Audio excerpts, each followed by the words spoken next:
Good evening and welcome back to Netflix Football on a Wednesday where we have something very special for you, especially with just 2 days to go for the Premier League season to be upon us. I absolutely cannot wait for the opening match against Arsenal. Well, Arsenal and excitement don't go hand in hand, of course. But as a United fan, I'm excited for the United versus Leeds. That would be the first match on Saturday, and then after that we'll be ending the week with Chelsea versus Manchester City, Harry Kane versus his next potential suitors, all to be packaged with this show. We have a very special guest, one who is very special to me, of course, partnered with Sideline Arena. This is the first time that we are collabing officially, Netflix Football with Sideline Arena. And with us, one of the co-founders is Shantanda. We'll have him on screen in 3, 2 and 1. Shantanda, welcome back to Netflix Football. Long time. But before we actually go to the main scruff of things, do tell us about your initiative with Sideline Arena, how it came to be, and your future plans with that prospect. Basically, we at Sideline Arena are just about 1 year old, 1.5 year old. We started on 23rd of April 2020 amidst the lockdown, not much to do.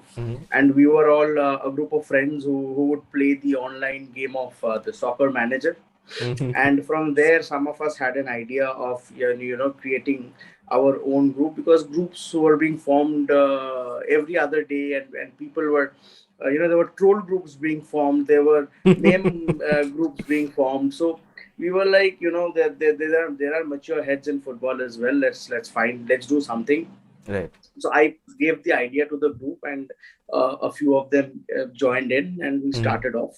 And it has been good progress till now. We have kept it simple, and this is a very good initiative from the core group, which we have tried to inculcate. And we normally are a growing group.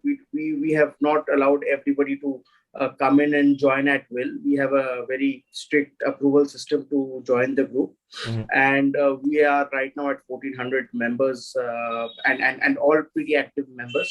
And we have a good following of all the leagues around the world. And we have quality discussions. We have a dedicated WhatsApp group as well. We are doing our FPLs as well. We have collaborated with you, which I hope is mutually beneficial for all of us, because we want to support you in your initiative, because our ideals match. And that is Sideline Arena in a nutshell. If you go to Facebook and type Sideline Arena, you would see us. We are a growing group, and many people think that this group was formed as a breakaway group from another big or a small group, but that is not the case. And we are not competing with anybody. Right. We just want good football discussions and not trash football discussions. Absolutely. So that is the basic idea of our group. Quality over quantity is what Shantanda said. Of course, you don't have to type, you don't have to take that much of pressure. Type, go to Facebook, you just can click the link in the description. It is linked, Sideline Arena, just one click away. And trust me, that group is not a troll group, not a meme group at all. Probable banter is there, not troll, not disrespecting, which I have faced a lot. And where you say, like Shantana mentioned, there are matured heads in football, especially there are less room for new PSG fans in the house. All right. I'll not troll them anymore. They're trolling themselves. Okay. All of you do join Sideline Arena. Absolutely thrilled to be collaborating with them, and very much thanks to Shantanda. I've not known him for long. He's supported me so much in this journey. I owe a lot to him. He has kept on telling me how to improve, and let's hope that with my little contribution, let's hope that we get the group in a far more better reach and get better footballing people, so that we can all get to one football educated strata that mutually beneficiaries us all. Not a troll group, not a meme group. Join Sideline Arena. All right. It's a pleasure. Thank you so much. All right, going to the main scrub of things, like what you were expecting of is the Premier League season preview, not the review. We'll start off with a review of the last season. Dada, very shortly, to tell us what happened last season, especially with Manchester United starting strong, Liverpool being top, Man City being 8th, as I remember, before going on a winning streak. Did you is this what the Premier League is? Like, we expect to be unexpected? And do you expect the same from us this season? I think over the past 2-3 years or 4 years, there has been a slow undercurrent of the power shift in the Premier League football. The traditional heavyweights, if you could follow, are finding it more difficult to easily win the league. Uh, Liverpool under Klopp won the year prior to last year, and we were not expecting City to go on that kind of a run to win the trophy. Manchester United was surprised a lot of people by starting off pretty strong, and people were hoping that it would tail off, but eventually it didn't tail off, and they finished above Chelsea. Uh, and Liverpool had a downward spiral, and which is obviously the law of average. You cannot win everything. Somewhere down the line, there's going to be a blip. So what I think is right now, top four cannot be concluded for the Premier League. It is always a top six or a top seven. If you look at the past few seasons, Leicester has come very close. West Ham United has come very close last season, and this season there's going to be more clubs who's going to join. And part of all this is clubs like Arsenal and Tottenham, who are stagnant to some extent, and they're not making the right moves to stay at the top. So most probably that is helping the clubs like Leicester City, who are making shrewd buys, and West Ham United, whose manager has had a dream run with the club. I don't remember when was the last time West Ham finished this high. Right. I still don't remember, because from 1998 I'm watching Premier League. It's not in my mind also. So this season, again, I'm expecting a very, very tough fight. There is no clear-cut winners, considering the kind of signings that has come through for the top 3-4 clubs, and the mid-table clubs would always also join in. So that is what my outlook is.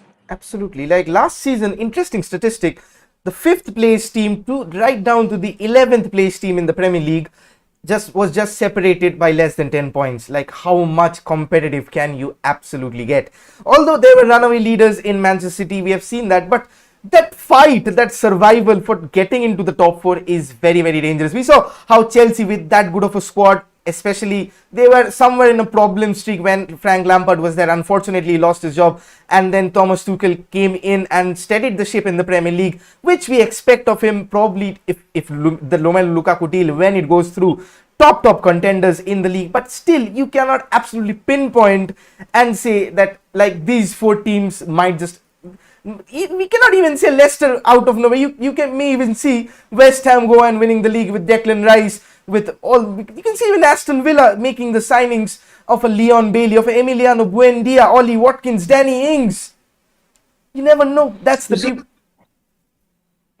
If I may just interrupt you for 1 second. If you would see, around 2 years back, Wolves signed somebody called Ruben Neves. And Ruben Neves, before that, was a hot property in Porto. So you would not expect a newly promoted Wolves side to sign this kind of a prospect.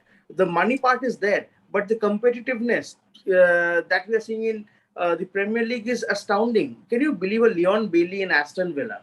A Leander Dendonk now playing in Leicester, in Wolves. So these kind of players are coming into clubs for regular football. Patson Daka rejecting Liverpool for Leicester. Patson Daka rejecting Liverpool for Leicester. Yeah. Can you imagine? Yes, Patson Daka. That's for regular football. They're getting it, and basically right now the TV rights money and the quality of Premier League is far, far high. And I think if I take it one step further, you would now see over the next few, maybe 5-10 years, you would see English clubs and Bayern Munich and PSG maybe dominating the European circle, but no Spanish clubs. I don't think any Spanish club, or for that matter any Italian club, would get a stranglehold. It's all in for the English clubs to take for at least the next 10 years. English and bottle. All the Spain fans in the chat would bring in Sevilla, bring in Villarreal, bring in Atletico Madrid.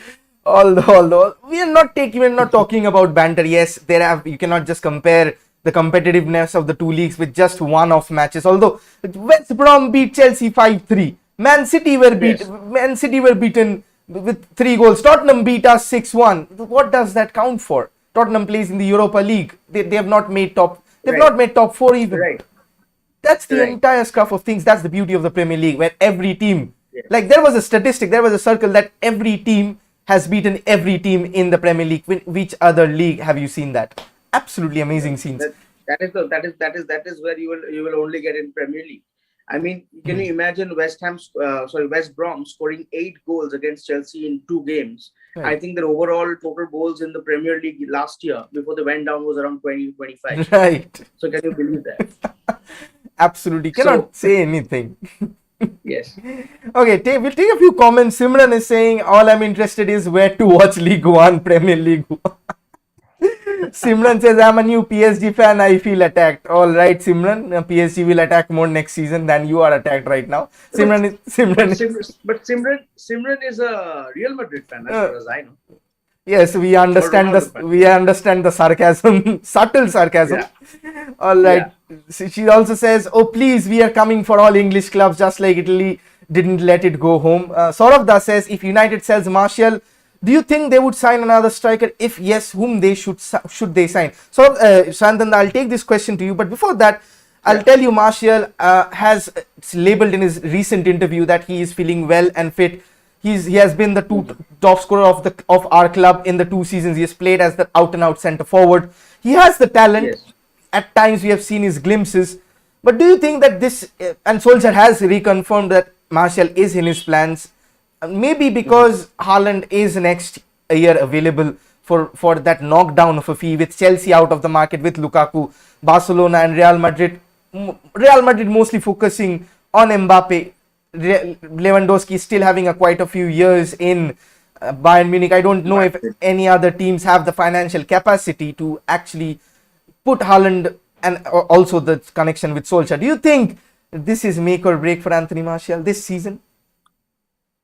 I think as far as strikers are concerned, or as far as forward line is concerned, United are very well placed right now, because they have got Rashford, who's injured at this moment, and then he's got a very young striker in Greenwood. They've got a leading striker in Cavani, who's been phenomenal last season.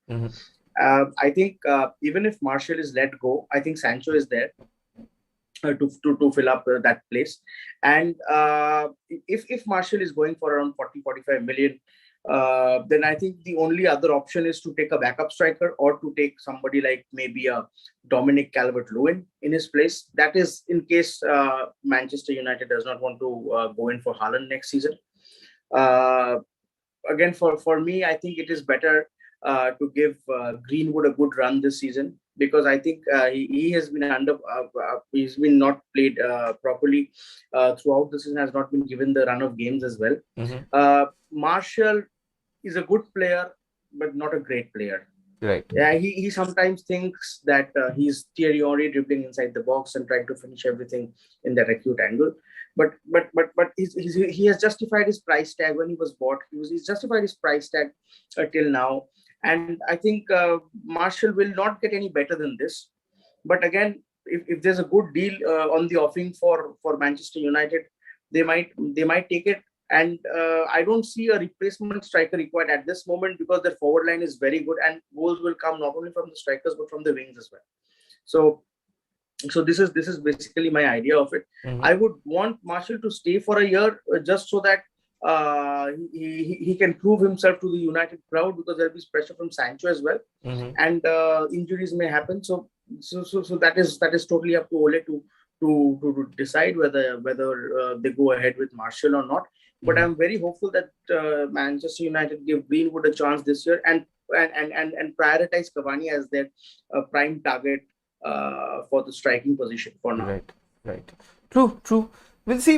I've been always an avid fan of Anthony Martial. Like when he's played through the centre forward zone, like he sacrificed that position. When Edinson Cavani came in, he was shunted on to the left. Rashford was right. That essentially actually determined the combination between Rashford and Martial. That last season, we saw them assisting and scoring 10 times to each other. And with Sancho coming in, what we hoped instead of Cavani last season, this probably is make or break for Anthony Martial, that there is no excuses. Similarly, there is no excuses for Ole Gunnar Solskjaer as well, considering the fact that he has got his centre back, he's got his right wing, probably he'll get a defensive midfielder in as well. Without even a defensive midfield signing, this team looks set.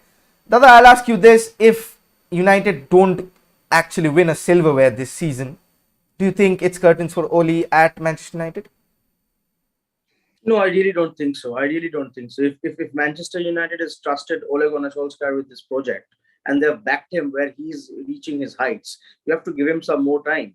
I mean, you're giving him Sancho, and you've given him Varane, and it's their first season in the league, so you have to give the players some time as well. And I think at least another couple of years for Ole, and then they can take a call. But I don't think just 1 year of no silverware would let Ole go, because Manchester United is not that kind of a club who hire and fire managers. There are better examples of those kind of clubs in football, and I think they irony. trust the process. So they trust the process, and it's my personal opinion. People might say that the trophies aren't coming, but if you compare it to, say, for example, Sir Alex Ferguson, his first few years was barren, and he was about to be sacked, but then it turned around.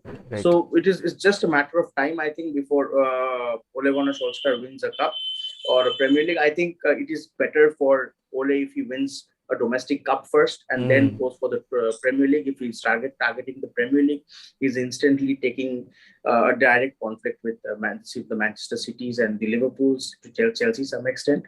So I don't know whether that kind of an ambition instantly by signing these kind of players like Sancho and Varane would come forward and say we are the favorites. Right. But I think it's better to opt for maybe an FA Cup to set the tone, because the taste of success is something that Ole has known as a manager, and these players, barring a few, have to know that as well. Once you have the taste of success, it's very difficult to let go. Right. So you strive more. So I don't think there is any requirement for Manchester United to fire Ole if he's had a bad season, unless he's having a very, very bad season and finishing outside the top 6 or something, which is very unlikely. Mm-hmm.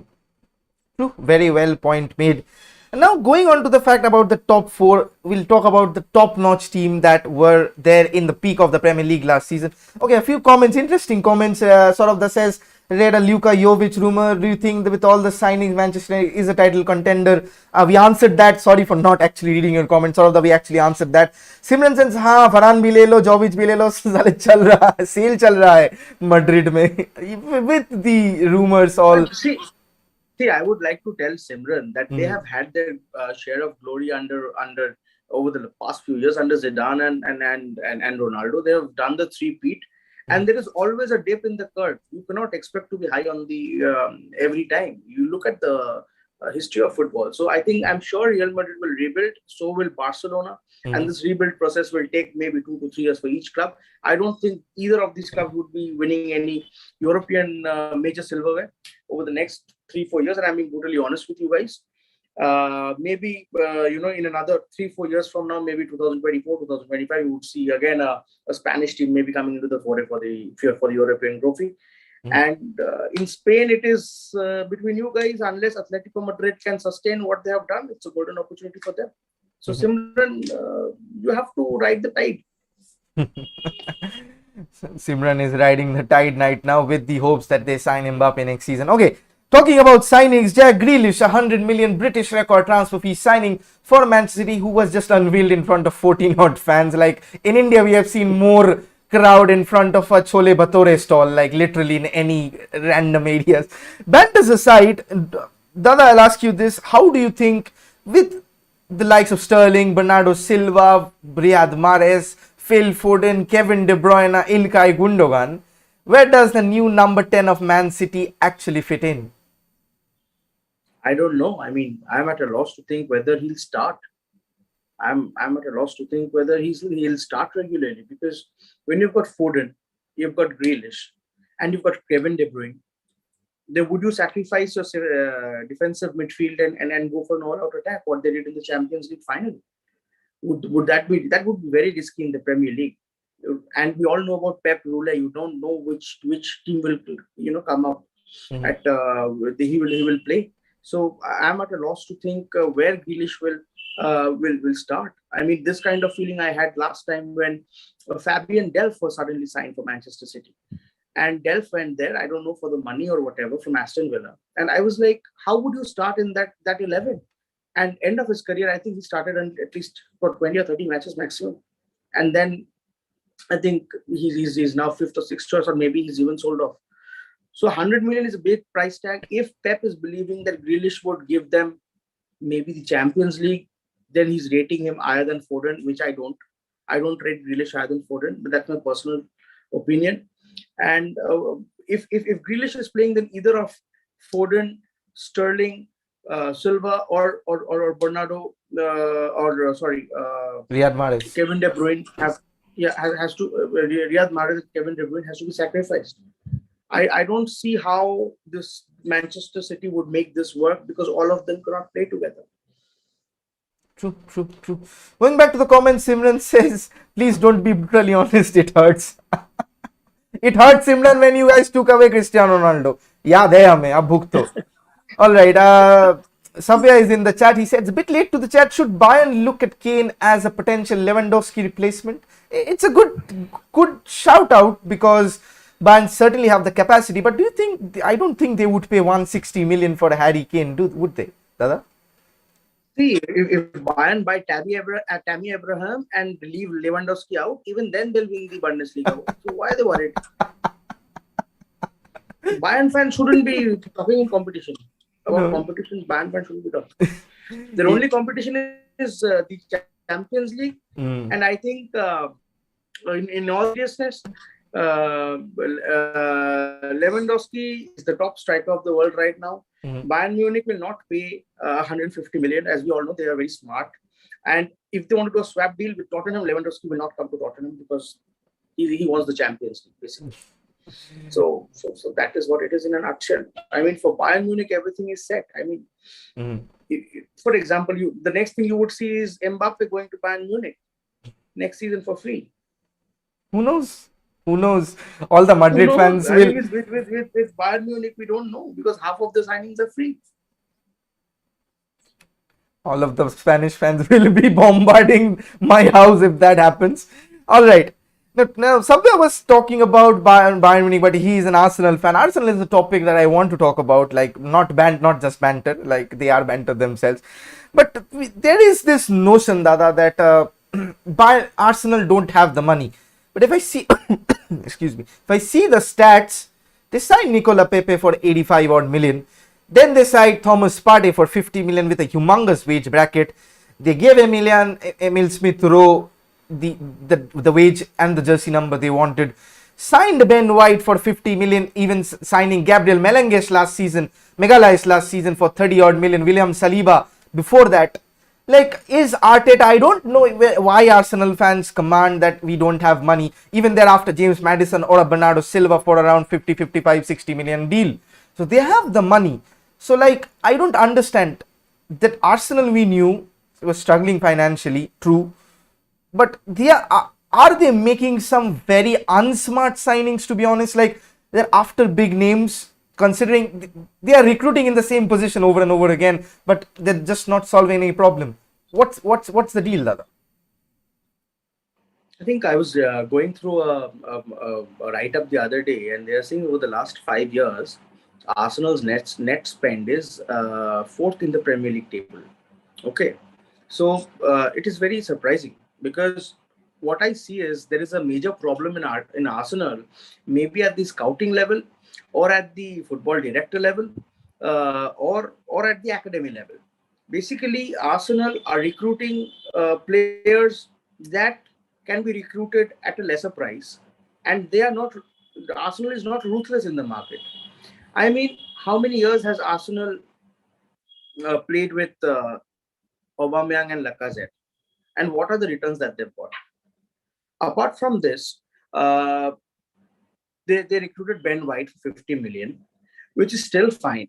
But again, these players like William Saliba and Tavares These are all prospects. Eddie Nketiah, these are prospects. These are youth prospects. You don't pay big money to sign them. You don't pay big money. You have, if you want to play in the top four, if you want to give yourself a right shot, you should not buy Chelsea rejects. You should not buy a Willian. You should not buy a David Luiz. You should not get with players like that. You should have a clear scouting system wherein they have to select the correct players. And there, I think there is a basic lack of proper research and IQ before they sign players. Because it is if I was an Arsenal fan, it is so disappointing, because we are having one of the best facilities in the world. We have got a good legacy.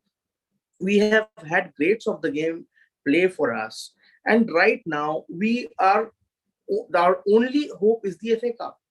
That's it, nothing else. And MS Metro is the only player who is worth that Arsenal shirt right now.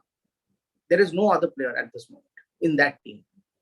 So Arsenal has have to be shrewd, and they need to come out this transition phase and say we are here to stay. And they are spending. It's not that they are not spending. They are spending. Mm-hmm.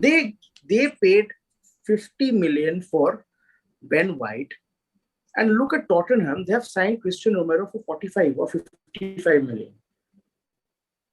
So do you understand the level? Even if Tottenham is making better buys than Arsenal. How many goals has Willian scored over the last 2 seasons that he's played for Arsenal? What's been David Luiz's contribution apart from red cards and own goals for Arsenal? I don't see it. I don't really see when you're building a team from the academy, when you're trying to build some things from scratch.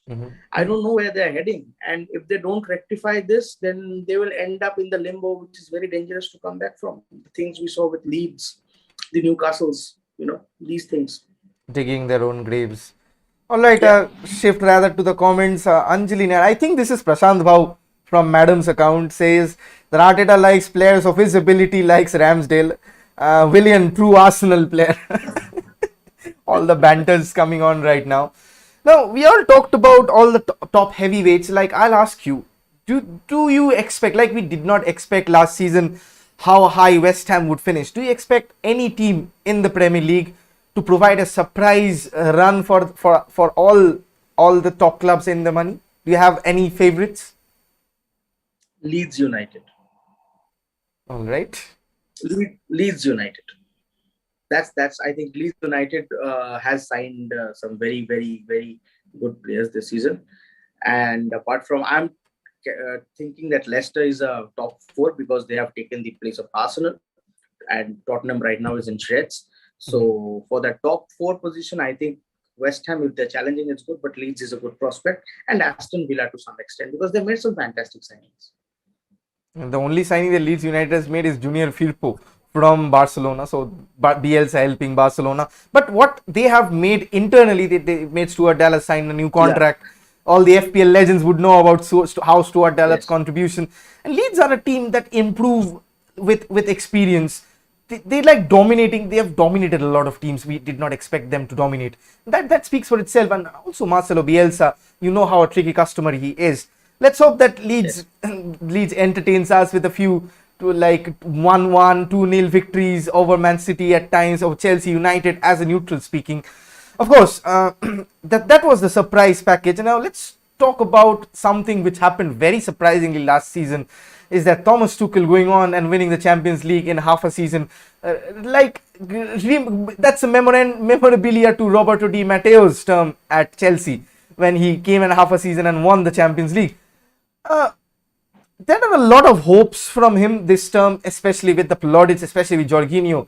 My MVP for the Euros, and especially all of us MVPs, and probably my shout out to win the Ballon d'Or. Maybe Messi has a very good, but let's end the Messi Ronaldo debate and let's give it to someone else. They're running out of space and furniture with all the Ballon d'Ors. Like, especially if Lukaku comes in, like I was talking to this with in some other podcast. I'm not remembering which one. I remember that Timo Werner played very well with Yusuf Poulsen, a target man. Like at Chelsea, Timo Werner was the main man. And when we have seen him partnered with Tammy Abraham, he was a different player altogether, making the runs, making those incisive runs. What he's famous for, his speed and his presence of mind. He makes those runs immaculate. So if you have Lukaku hold on to the ball, he's an exceptional target man, and you have Timo Werner playing alongside him. Do you think that this could be the next deadly duo in the Premier League? Especially, if Thomas Tuchel, whom I rate very, very highly as one of the best tacticians in the game, he wants Lukaku. He knows he's 28 years old. They're not idiots signing a 28-year-old for 112 million. They want that player. They know the value of that player. They know what that player brings to the table. Do you think that Werner and Lukaku with Havertz in that false nine area, what we saw in the Euros, as he played it's so exceptionally there, do you think that this could be the next dynamic duo or the next very, very good trio that we see in world football? I think it's a very exciting time for Chelsea fans because their front line has got a number of permutations and combinations which can be successful. We are forgetting that there is, apart from Werner on the left, there is Pulisic also, there is Hudson-Odoi also. In Lukaku, what Tuchel wanted was a proven goal scorer. Even Werner was a proven goal scorer, but Werner down the center has not been successful for Chelsea. It's difficult in the Premier League for a player of his play style. Yes. So Chelsea's goals last season have come from mostly all around the park. There's not been one definitive goal scorer, Jorginho being the highest goal scorer for Chelsea. So basically what I think is that Werner and Lukaku will be tried out for the first phase of the season. If that is successful, then the other players will not get a look at. If that is not successful, then there may be a chance that Werner will be played only as a backup to Lukaku in case of injuries, because Tammy is going out as well. So in that case, Werner would play a backup striker, maybe in cups or a substitutes. But I really hope Werner finds his feet because his work rate has been fantastic. And right now, Chelsea's got a very, very fast front line with Werner, Lukaku, Kai Havertz, and Pulisic, Mount. Everybody in that front five is very, very fast. And again, like I said, that all of them cannot play together, same as City. But it is very exciting time. And if the partnership works, then I think Chelsea have a good shot at challenging for the trophies this season. Absolutely, forgetting Hakim Ziyech as well. Yes, into that, right. Put him into that mix as well. All right, one last top club to talk about before we move on to the personal statistics segment is that we talk about Liverpool. They have made just one signing in the form of Ibrahima Konate. So Van Dijk will be coming back as strong as ever with all the preseason trolls. Let's not forget he is the best defender in the world when he was fit. Let's hope he regains that fitness because a superstar like him is needed to rival Varane. Of course, we'll use that tag.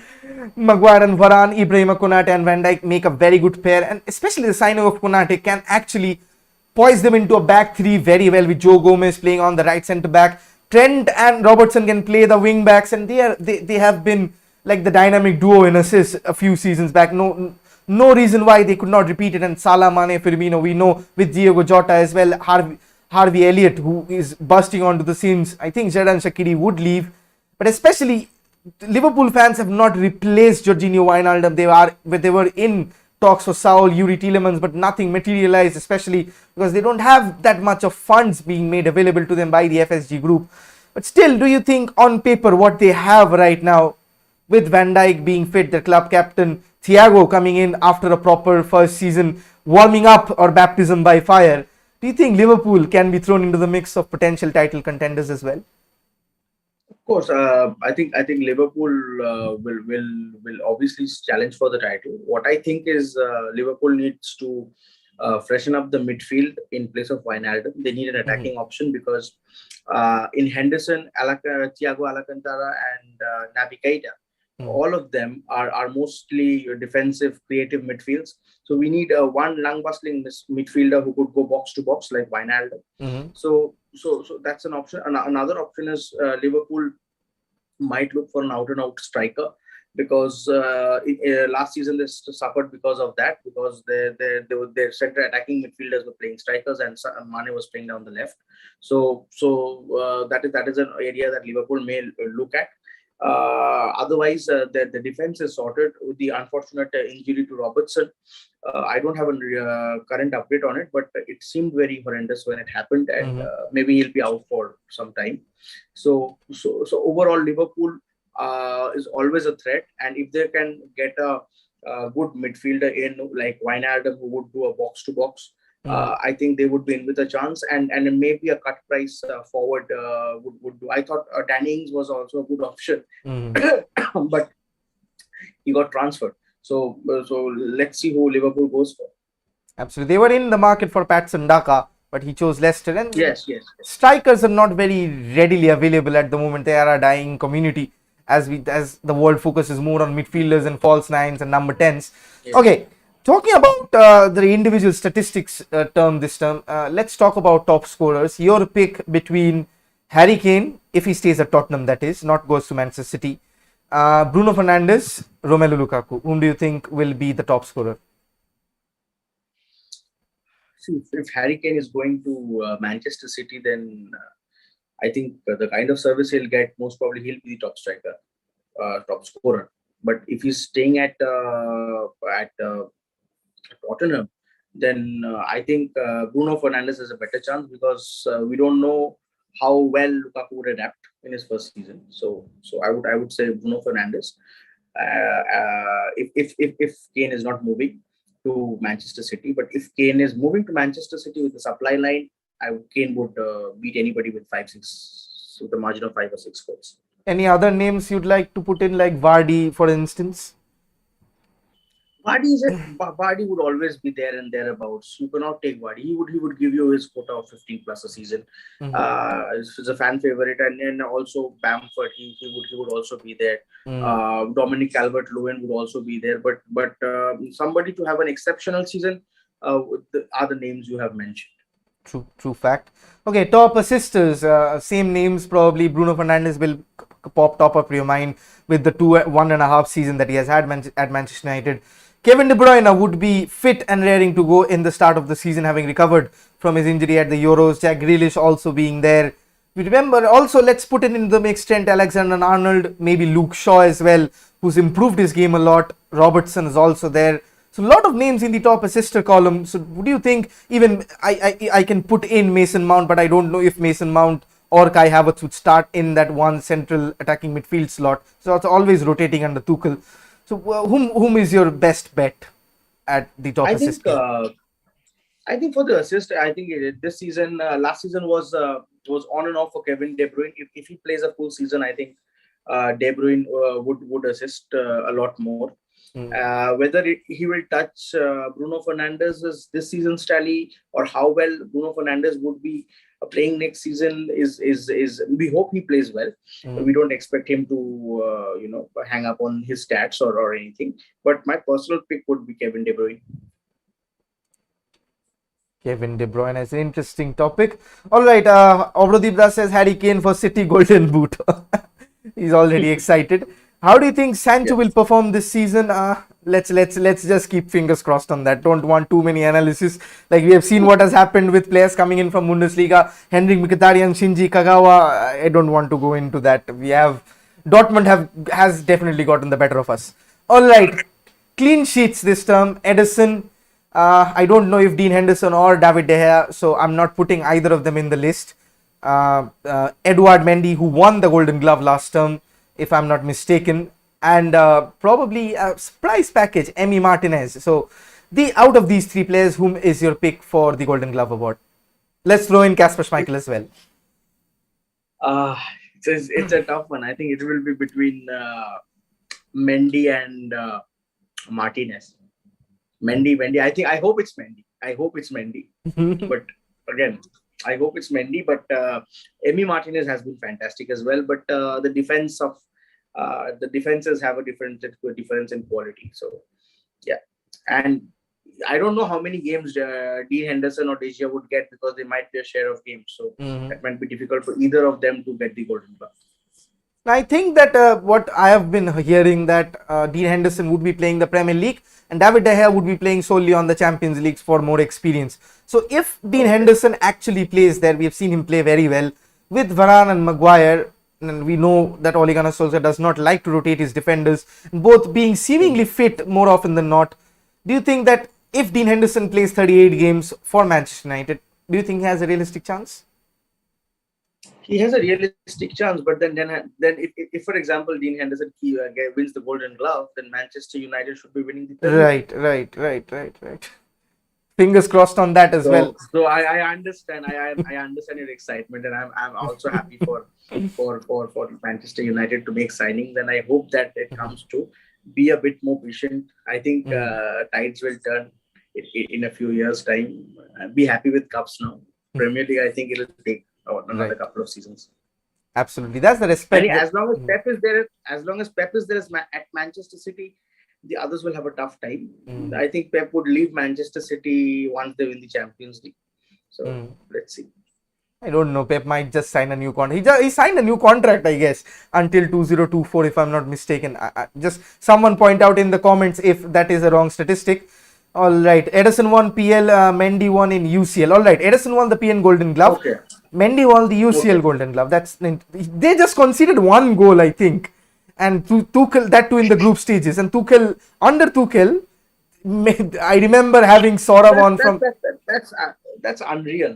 That doesn't happen all the time. I mean, if for example, you expect Ederson Moraes to keep more clean sheets. I mean, we forgot one name, Alisson. Alisson, yes, but I don't think Alisson. I really don't think Alisson would win the Golden Glove because of Liverpool's defensive injury problems. And even if Van Dijk and Konate are playing together, there might be frailties down the wings because the wing backs are always in the other half. That's where they've been caught out more often than not. If you especially remember Manchester United versus Liverpool in the FA Cup, that's where the two goals came from, both the wings, especially where Trent. If you remember the Real Madrid versus Chelsea or the Real Madrid versus Liverpool ones, the exact same position they were caught out on the left wing where Trent was exposed. Let's see. I think that's why I think they've gone for Konate, who's not a centre back, who's not a right back, but a right centre back who's played alongside on the right side of Dayot Upamecano, and he fills that gap. And Trent and the likes of Robertson can actually bombard forward without having that fear in mind. I really think that this is going to be their go-to formation this season. All right. Before we head off to the preview of the UEFA Super Cup, do you think any more transfers like Jules Koundé to Chelsea is being highly mooted upon? Eduardo Camavinga as well. He wants a move to Paris or Spain. I don't know where he'll play. Probably the second team is also filled at Paris at the moment. So his agents are pushing for a move to United because he'll be a starter here. Maybe get a move to Real Madrid, and United might just get up a high fee for him when he'll turn 23, 24. So do you think that probably Kieran Trippier as well, these few deals, Arsenal with Bernardo Silva or James Maddison, do you think these deals might go through come September the 3rd? The Koundé deal would go through because I think the talks are in an advanced stage. With the Maddison and Bernardo issue with Arsenal, again, it is up to them to decide whether they want to sign a top player to boost their chances, or they might be happy with El Neni. So it is up to them. And apart from this, I think Camavinga is a good option, but I think Camavinga would hold out at this point before making a move because he's too young. I suppose he's not preferring at this point to change countries. Trippier is a good option for Manchester United. I was thinking Trippier was a good option for Arsenal as well, but if he's available, Manchester United can always look at him as a backup. And if Diego Dalot is moving, then it's a better option as well.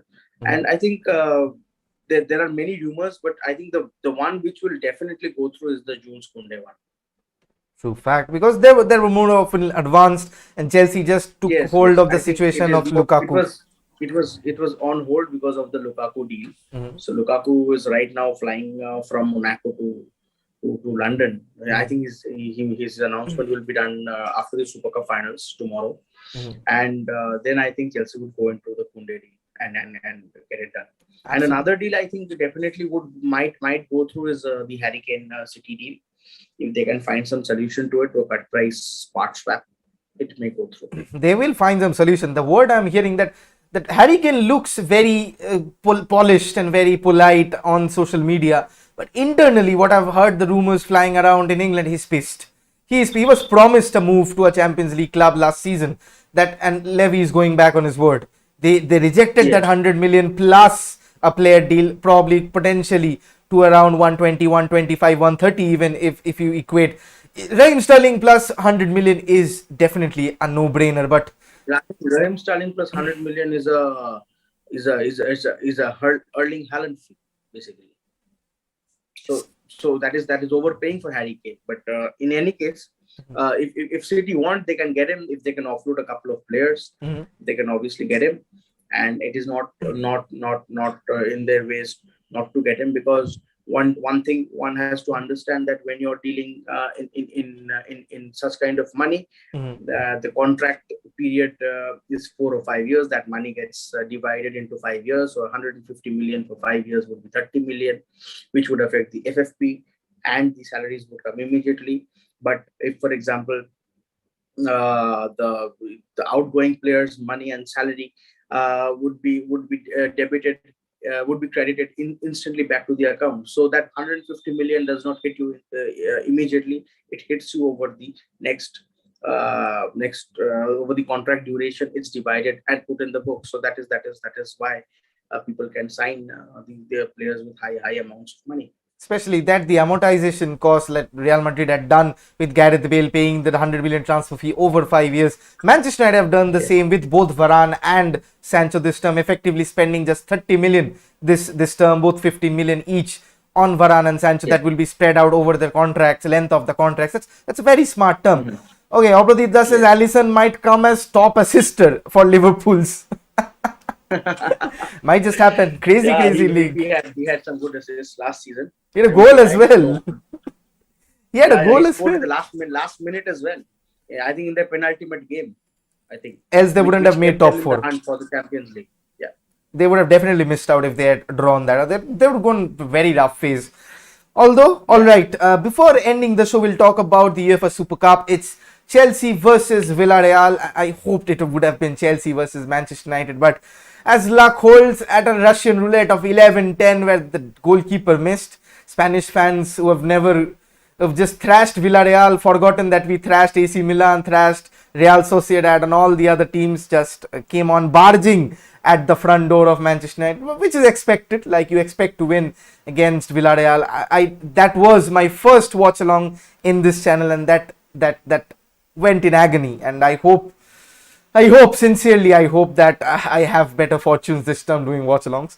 All right, Dada, talking about the English versus Spain deal all over again.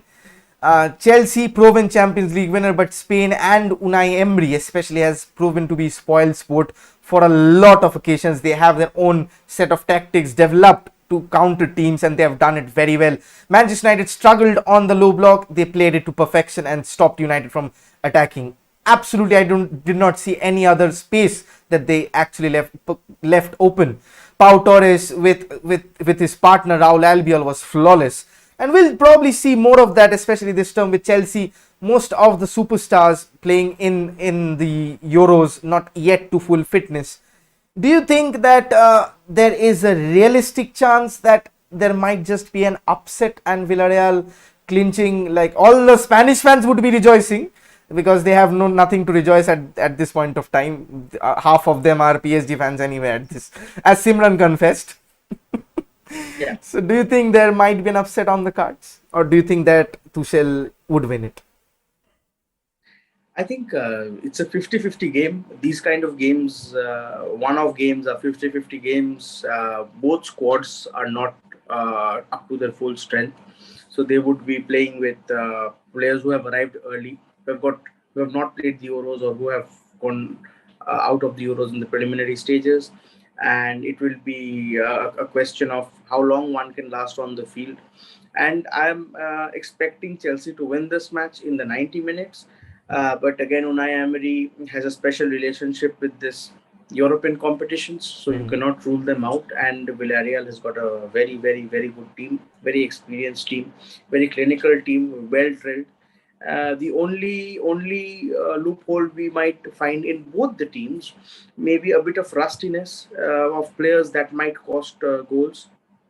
But other than that, I think it's a 50-50 game. But I would still say Chelsea would be favorites. But Villarreal are what they did to Manchester United. I will not be very surprised if they do it to Chelsea as well. But that will hurt us a bit less, because it is not the most important trophy of the season. But we would love to win it as well. Absolutely. Best of luck to you and Chelsea you. for tonight. Let's hope we can bring back the cup to England. At least it will spare us the drama on social media. I've been getting those a lot, plenty this past couple of months. Dada is already laughing. All right, we planned originally for 30 minutes. We've gone past 50 minutes. Enthralling session. Looking forward to the new Premier League. Again, do join Sideline Arena. The link is in the description. You'll see a lot of exclusive contents from my end, especially over there, that I don't post in other groups. You see, so do join in, do make the community grow, because me and Dada, we planned on a footballing community that refrains from mindless trolls and banters. We just want to talk football. That's the part of the dream that I was so much in love with, so that I came on board with this collaboration. We'll have you more and Sideline Arena more on the upcoming season, as and when we get time. Dada, thank you so much for giving us your time. Thank you so much. I know you're traveling, but let's hope with what you'll be traveling back is the UEFA Super Cup. No jinxing, but genuinely hope that Chelsea wins back the pride of England. Thank you so much. Dada, thank you so much. I hope you continue. I thank you very much for your endeavor and giving us this platform. And we hope to do much more in the future, and all the best to Manchester United. May they win the quadruple this season. and good luck to all the clubs. Let's hope for the best. Absolutely. Thank you so much, Dada. See you very soon. Bye bye. Sure. Good night. Take care. Bye. Thank you so much. Bye. Good night. Bye. That was Shantanda for Sideline Arena. Make sure to join the group as well. Alright, tomorrow I'm not sure if I'll do a video if a transfer rumor pops, because it's European transfer window. Thursday is tomorrow, so I'm not sure if we'll do I'll do a segment. I'll do directly FPL Fridays, a new segment that we've been deciding and planning upon. Also, do join the FPL League that I have created for you all. Winner of the Classic and the Head-to-Head League individually gets their own customized Premier League jersey of the choice. So do join in. It's free for all. No charges, nothing included. And we're close to 100 members. I think we are going through with that platform.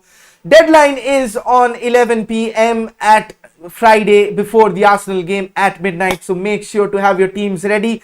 Although we'll be having the FPL expert on Friday to make sure your last minute differentials are not going in vain. With that, I think we'll keep it to a premium. It's almost close to 1 hour. I never imagined that it'll go to this long. But then again, talking about the Premier League and talking about football with some person of so much caliber and knowledge actually lengthens your time. Alright, I'll keep this show to a premium over here. I'm not sure if we'll meet tomorrow, but definitely we'll meet on Friday at 9:30 p.m. for your FPL Fridays. With that, I bid you good night. A final thought of the day is that whenever you're doing something, right? Whenever doing something, even if it's simple, make sure, even if you're making it simple, make it significant. With that, this is your boy Neil wishing you a good night. See you tomorrow or Friday, I don't know. But stay safe, stay at home, get vaccinated. That's all I want to say. Get ready for the Premier League, because Netflix football is going to be on this season as well, with much more pride and glory. Bye bye for now. We'll be meeting soon enough. Chalo, take care. Bye.